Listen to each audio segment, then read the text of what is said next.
Hi, ladies and gentlemen. I am the trustee of S&G Trust and also the host of Pro Se Did You Know, which is also on Blog Talk Radio under Pro Se Did You Know. I have been talking the last couple days on the blogcast that earlier today I talked about leveraging. And when I was talking about leveraging, there was some things that I really wanted to cover, but I'd prefer to cover it over here on this side so that there is at least some uh, uniform uniformity to it. Okay, because when I'm talking on the show, I can kind of be shooting from the hip to an extent as far as what I'm talking about, because I have the ability to talk about a various amount of subjects. However, today I was talking about leveraging and I was talking about trust. So I want to kind of go into that a little bit, and then we'll go from there. So the sources that I'm quoting today, and hold on, before I even start that, let me go ahead and put a disclaimer out. I am not a licensed attorney. I'm not a member of the Bar Association. In the event that this is not meant to be legal advice, in the event that you need legal advice, you should seek out an attorney to argue for you.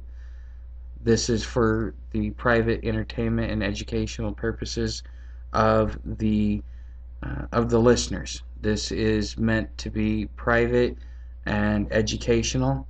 You are expected to do your own due diligence.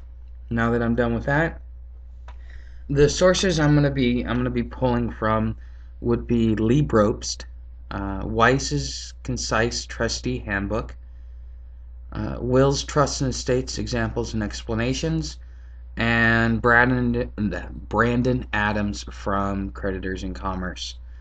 He does a really good job as far as explaining the setup of it, as far as what you want to do, showing the mechanics, giving you the visuals of it. However, because a lot of people try and pull his documents and use his documents, he wouldn't show any documents so that I can at least get a real good visual of the layout of the documentation, the format. And so I also went online and looked, but it's just a basic contract. Where I really learned a lot, other than Brandon, which the most important part that I learned from Brandon was how to use units of capital interest, units of beneficial interest. From Lee Brobst, I learned the technicalities of a trust, how the United States was set up as a trust, and a lot of the stuff that I've been talking about. Weiss's Concise Trustee Handbook, same thing. Um, it's just he actually pulls a lot from Lee Brobst, but he was also a guy that went out there and was hired by the government. I believe he was an attorney who used to go out and pierce trusts, statutory and non-statutory, and he wrote a book based upon his findings of how to be able to build a trust that is protected, that has its structural integrity, because that's something that everybody needs to know. Is if you don't, the whole point in setting up a trust is to protect assets, and if there's still a risk that your trust can be pierced, that takes away from the integrity of it. So when you create a document, you've got to really lock it down. And my suggestion, and this is the way I came at it, as I came at it from a point of view of, one, how does this trust operate? What is its currency? Because I'm using the example of the U.S. Constitution. That's a trust document. Excuse me, it's been a really hot day today. I'm still hydrating. Being upstairs in a two-story house, it's like 90 degrees still at midnight. So, getting back on subject. Weiss Concise Trustee Handbook is a really great handbook. It kind of gives you the ideas of how to create currency within it, and that's just where Brandon Adams actually expands it. He's really good at teaching and educating, but you've got to be able to come to him with knowledge on hand, because he can be very technical sometimes. to a point where the unlearned person or the person that hasn't been exposed to this type of stuff, whether it be through just researching basic laws, researching history, those type of things. I'm not talking about being a free man, but just getting into this mindset of law and contract. Uh, it's its own beast. So at first you may not really understand this, and this is the one thing I really didn't have is I didn't have anybody to give me any real examples. Nobody to really give me any good direction. I was able to listen to archive things, but it still didn't give me the meat and potatoes I was looking for. So what I'm attempting to do is to give you what I missed out on. So earlier today I was talking on my show that about helping a friend out and creating a trust for him. And the main thing about a trust that you must understand is that there's three parts to it. You have your grantor. He is the one that puts whatever it is, the res, which is also called the thing, on deposit. And he entrusts that thing, that res, with a trustee. And that trustee's sole job is to follow the orders and wishes of the grantor. The grantor is to distribute benefits to the beneficiary. Excuse me, the trustee is to distribute benefits to the beneficiary, and he is to do it at the wishes of the grantor. This is something that this is something that is just basic trust knowledge. So now you at least have the basics of what a trust is.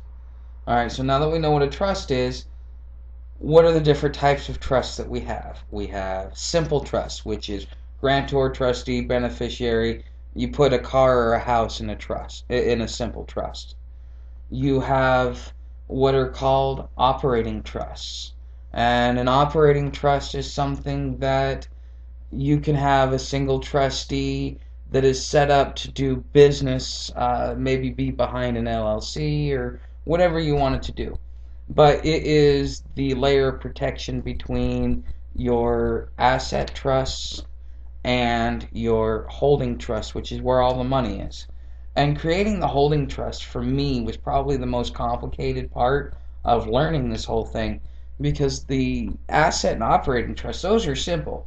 The holding trust, grant this many units of capital interest, which equals this value, to this person who's going to act as a trustee for the purpose of doing this for the benefit of the trust.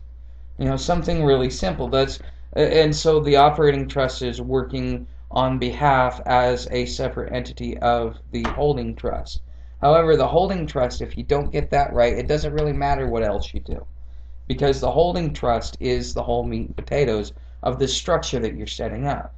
And one of the things that you learn in Weiss Concise Trustee Handbook is that, yes, trust can be pierced due to negligence or stupidity or whatever reason. There's always a way to pierce a trust. You just have to look hard enough. So in the event that somebody gets really greedy, somebody really wants to come after you, and they're able to pierce one or two trusts, how many layers of protection do you want between your main trust and the trust that is in front of the public? That is what you really want to think about, because you have to be able to make the holding trust the hardest trust to be able to pierce. Because let's say they get through all of your asset trusts, your LLC, they get through all the way to your operating trust, and they pierce your operating trust. The only layer of protection you have, your holding trust, is completely exposed, vulnerable. So when the court starts looking at your holding trust, that is going to determine the validity of the whole thing in which you've set up. So that's the level of importance that you've got to take to something like this. Alright? Some important things to want to include. I have my cover page is a table of contents. There's 12 separate articles. Some important articles you always want to put in there: governing law, who the grantor is, what the intent of the trust is. If it's going to be a complicated trust, which means you have a board of trustees, which is what your holding trust should be, because it shouldn't be managed by one person. For a lot of reasons. Look at the Constitution. You have three branches of government. You have a balance of power, especially considering it is the main structure. You've got to have enough support, and you've got to have enough minds to be able to grow and build something like this, especially if you're going to do a complicated trust and do it in a manner in which I may suggest. It's important that you really think these things through. You should have a visual of what you want it to look like, what you want it to do. Let it run through your mind, daydream about it for a couple of days and really think about what you want it to do. And then when you get down to writing the document, then you could kind of mold it and make sure that you put all the right safeguards in. Some other things, if you're going to be offering, certificates of capital interest, certificates of beneficial interest, you're going to be offering equity. You want to have something in there about that. Seals of authority. You want to have your administrative procedure. Just like the United States has a judicial branch, you can have an internal judicial branch, or you can contract it out. It depends upon what you want to do. And considering if you're wanting to actually pull these agreements that you're doing in the private, if you want to be able to have them to stand in the public, my suggestion is to contract it out through a organization or association like the International Adjudicators Association, who are members to an organization that are signers to the Hague. Because everyone who's a signer to the Hague they are bound by the same rules of procedure and agreement. They have a generalized customs. So, for example, let's say you have a divorce, and the couple are in Utah, and the wife and kids stay in Utah, and let's say the husband goes to California. Well, they got the divorce in Utah, and the judgment is there in Utah. And because each of the several states are considered their own sovereign countries, they're considered foreign to the United States, which is the District of Columbia, and all of its territories and all of its subjects, such as federal citizens. That is, so the state of Utah, you get your judgment in Utah.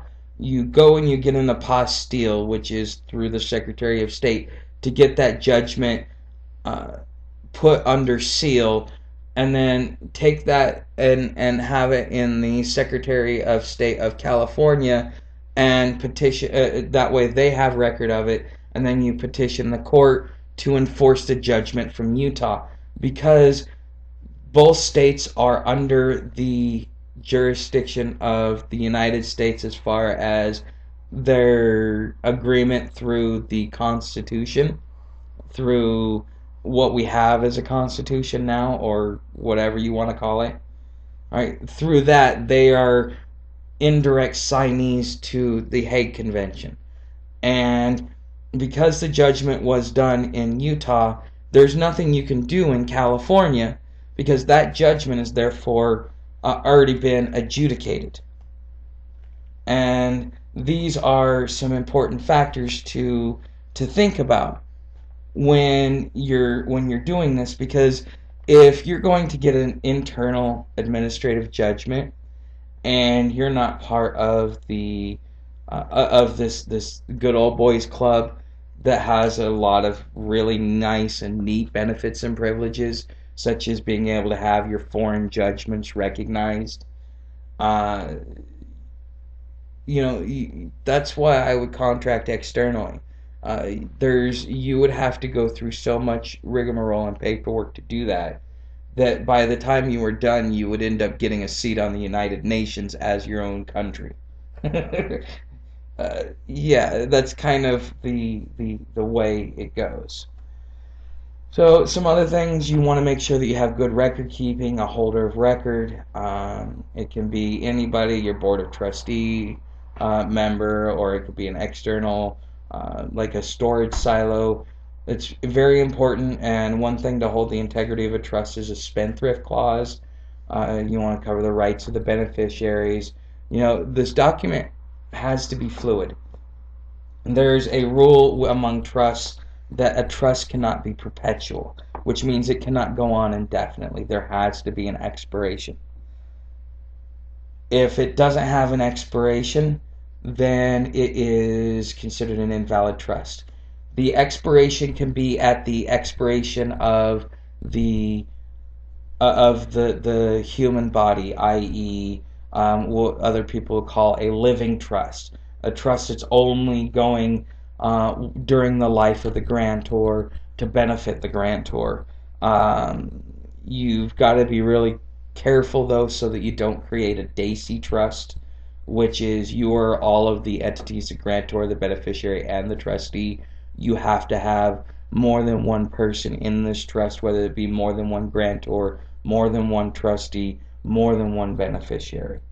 But let's say that you have something like a living trust, but you still want to off, you still want it to go to continue. So, for example, let's say that at the expiration or prior to the expiration of the grantor may choose or may have the option to appoint his heir to become the to become a grantor and to take over the grantorship of the trust itself. However, the grantor may decide that he just doesn't want to pass it on for whatever reason, or the next heir would not want to take that burden or that responsibility. Then your trust has got to start working on dissolving. However, by having that renewal process in there, it keeps it from being a perpetual trust and allows a living trust to kind of take on the life of a dynasty trust. All right, and a dynasty trust is something that you can look up and learn about. I think they're really cool, but they really don't put too much in the college textbooks about them. Uh, One of the things I really want to go over um, is the the intent of the agreement. You want to be you want to be open with it, especially considering it's your holding trust.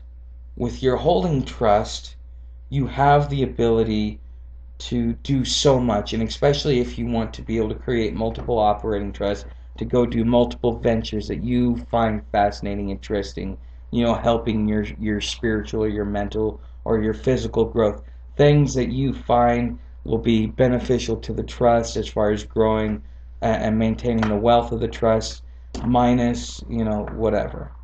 All right.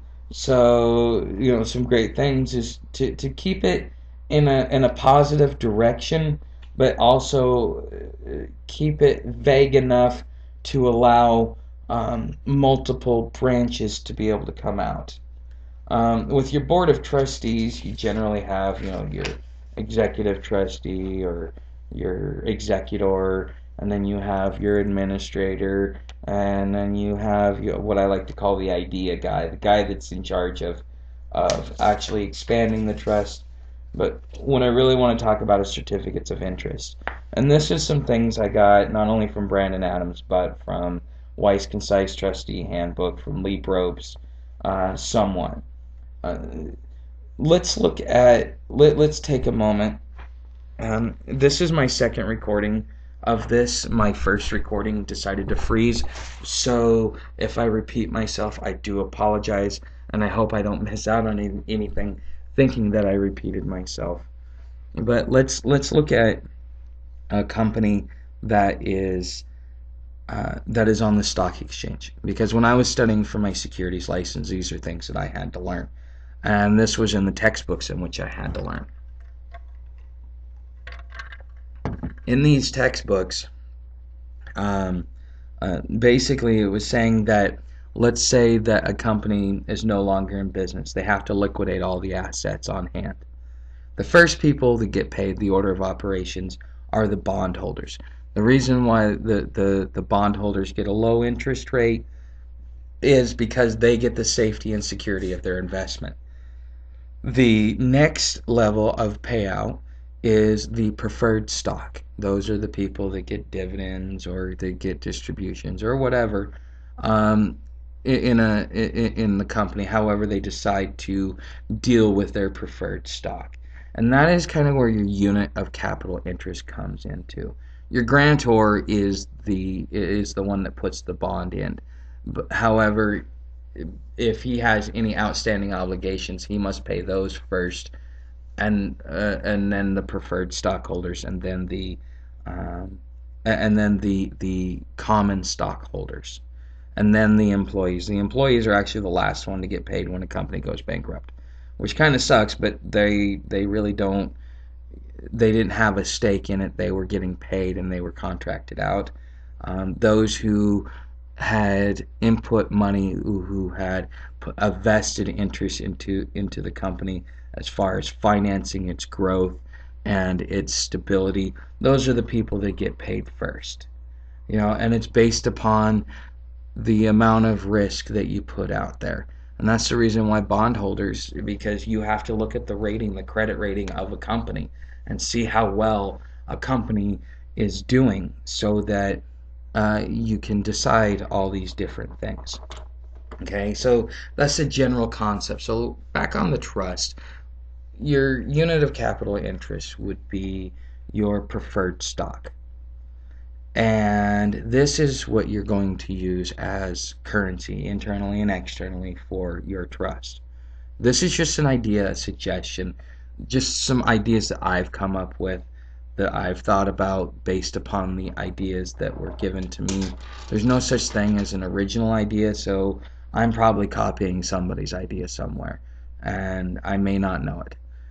However, back on topic, you take this unit of capital interest. Let's say you have you leverage $1 million worth of assets, and the grantor pledges all assets, including his body, up to $1 million.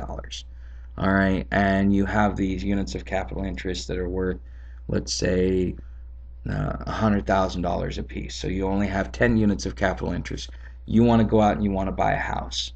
And so you take these units of capital of interest, and because you are planning through your whole document how the dissolution of the trust happens, that way you give the ones that are holders, that are assignees, the safety and security. Because this is even the thing about your own currency, about even Federal Reserve notes, is that what makes a currency strong is the protections it puts in place for those who put good faith into it.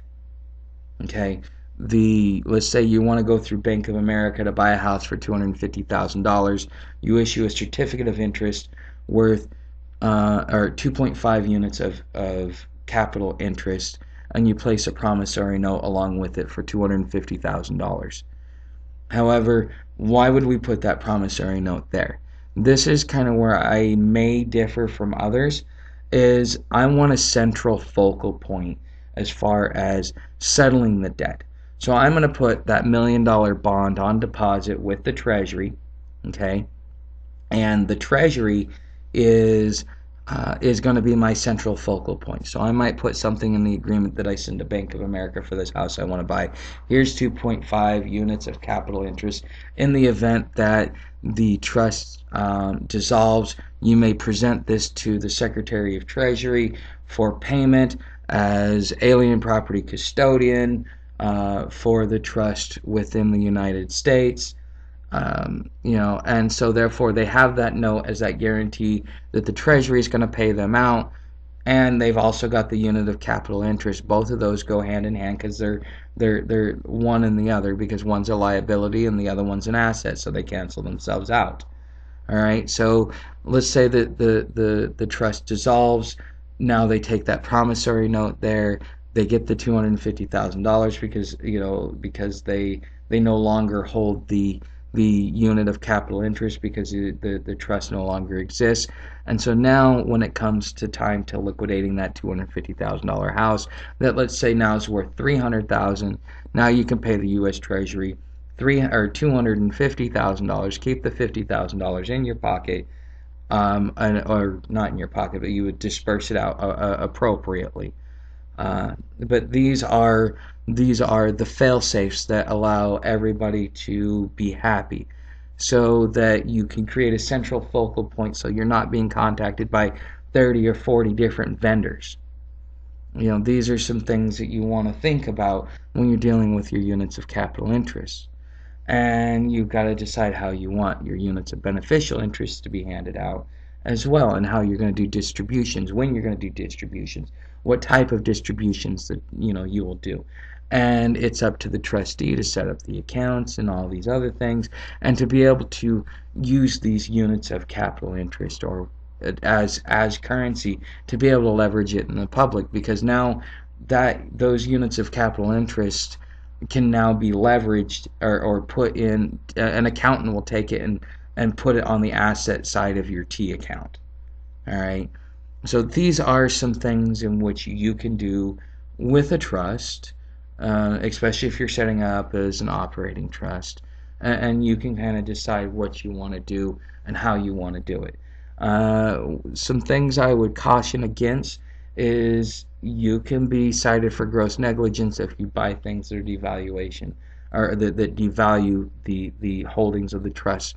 For example, you go out, you buy a car with it, and that car, as soon as let's say you buy a brand new car, as soon as you take it off the lot, it loses $5,000 worth of value. Therefore, the trust assets are declining before you even got any real use out of that car. All right, not to mention that car is only going to last for 5 years. What is the other added benefits? Does it allow the trustee to get to and from and to be able to conduct business? Does it actually allow the trust to accelerate and to grow and to expand? These are things that you need to think about, especially when you start looking at this, because a lot of people think, oh cool, I've got a blank check, I can go do whatever I want. That's not really what you have. You do not have a blank check. This is something you have to be responsible with. However, this is a really cool tool that you can play with. All right, and I'm going to say this in closing. Just a reminder, I'm not here as a lawyer. I am not a lawyer. I do not intend to become a lawyer. I am a private person disseminating private information to private individuals who understand that this is not legal advice, and that they are required to do their own due diligence, that they are required to help themselves help themselves along this way. That did not make any sense.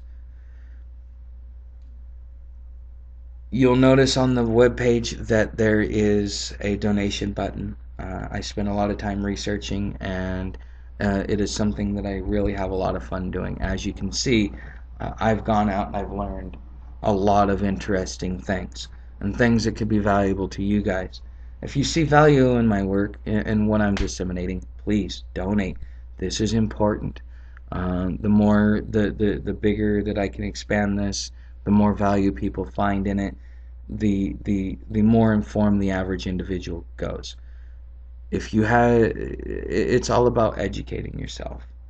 And some people only have a few minutes a day and want to learn on specific topics. Other people have all day long, and that's all they want to do. And everybody has their place in life. And so if you want to make a donation, it allows me to free up more time so that I can be here to not only assist you guys if you need assistance, but I can also spend more time expanding the knowledge base. So